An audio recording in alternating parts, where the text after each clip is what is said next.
Today, he is more in debt than he was when he took the loans out.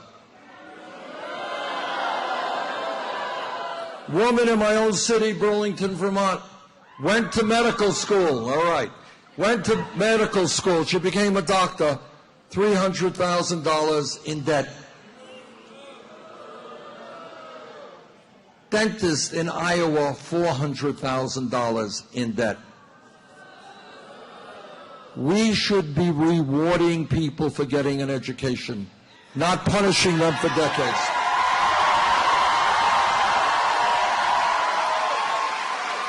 That is why I believe that those people who have student debt should be able to refinance those loans at the lowest interest rates they can find.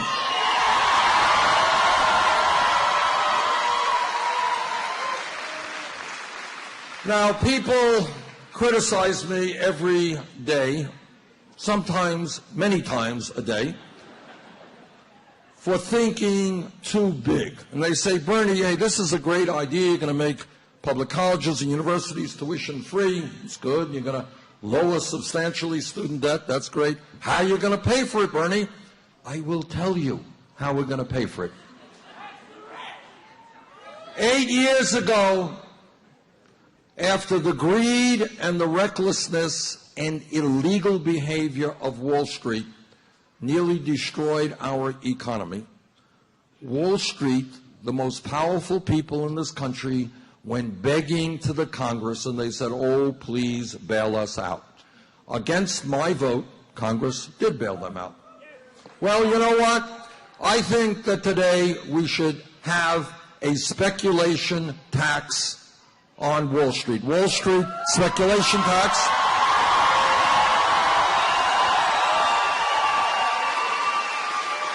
Which will bring in more than enough money to make public colleges and universities tuition free and substantially lower student debt.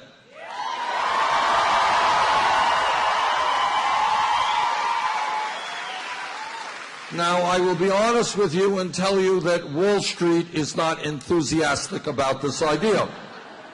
And I say, so what?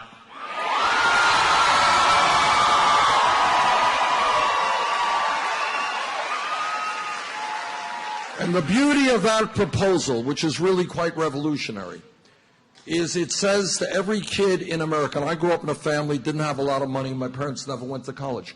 There are kids in Billings whose parents never went to college, who today cannot in a million years imagine themselves going to college.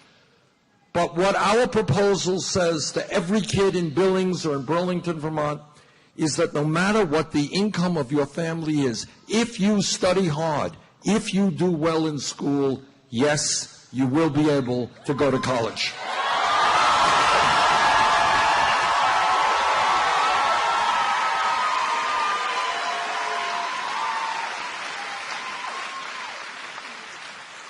This campaign is listening to our brothers and sisters in the Latino community.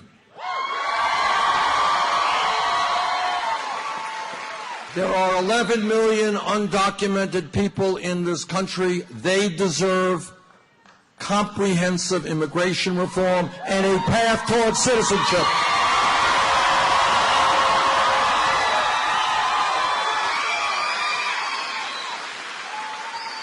I have traveled during this campaign all over this country, and what I have seen in city after city, inner city after inner city, is something that you could not believe. What we are seeing in inner cities throughout this country is not just in Flint, Michigan, poisoned drinking water, not just in Detroit, Michigan, a school system, a public school system on the verge of financial collapse, not just in Baltimore, Maryland, where tens of thousands of people there are addicted to heroin, not just in inner city after inner city where there are no grocery stores, there are no banks. People have to go to payday lenders or to go little shops to buy potato chips and beer as the only food available in their communities. And the African American community is asking me, how does it happen that we have trillions of dollars to spend on a war in Iraq, we never should have gotten into. To spend on a war in Iraq we never should have gotten into.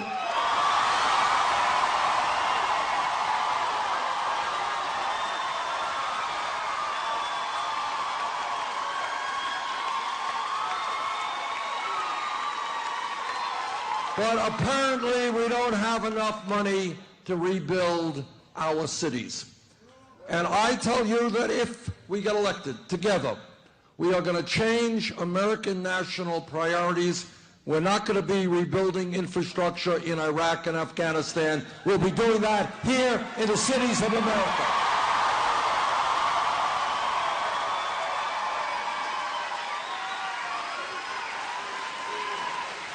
Just a few minutes before I walked up here on this stage, I had the honor of meeting with some of the elders of the Native American community in Montana.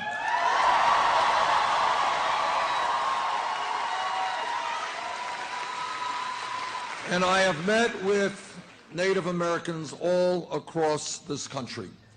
All of you know that from before the United States became the United States, when settlers first came here, the Native American people were lied to, they were cheated, and treaties they negotiated were broken.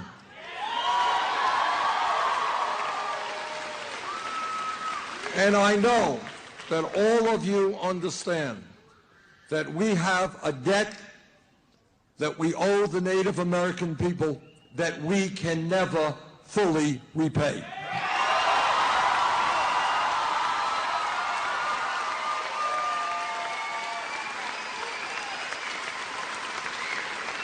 The Native American people have added so much to our culture and have taught us such important lessons, including the following. And that is that we as human beings are part of nature. We must live with nature, coexist with nature.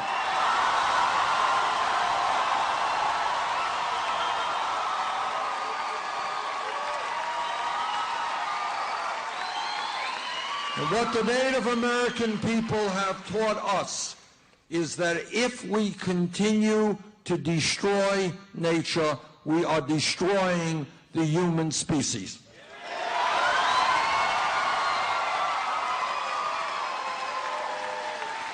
And yet, despite all that the Native American people have given to our country in reservation after reservation, in Native American community after community, unemployment and poverty are sky high. The healthcare system there is failing. The schools are failing. If elected president, we will change our relationship to the Native American people.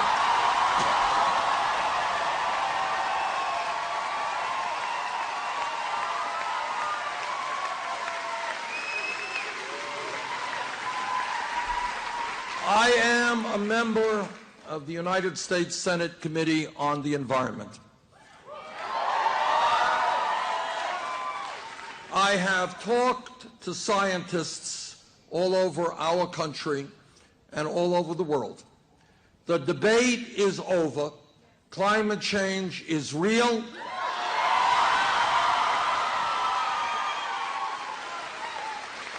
It is caused by human activity, and it is already causing devastating problems in the United States and in many parts of the world.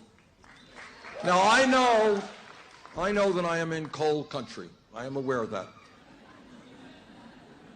But I feel it obligatory for me to be honest with you and tell you exactly what I tell the people of Vermont or the people of California. And that is that we have a moral responsibility to make certain that the planet that we leave our kids and our grandchildren is a planet that is healthy and habitable.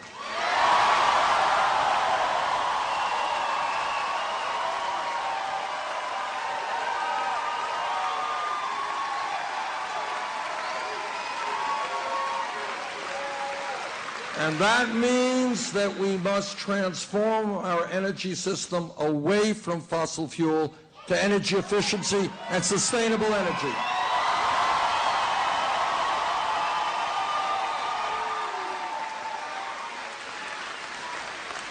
I have introduced what is the most comprehensive climate change legislation in the history of the U.S. Senate.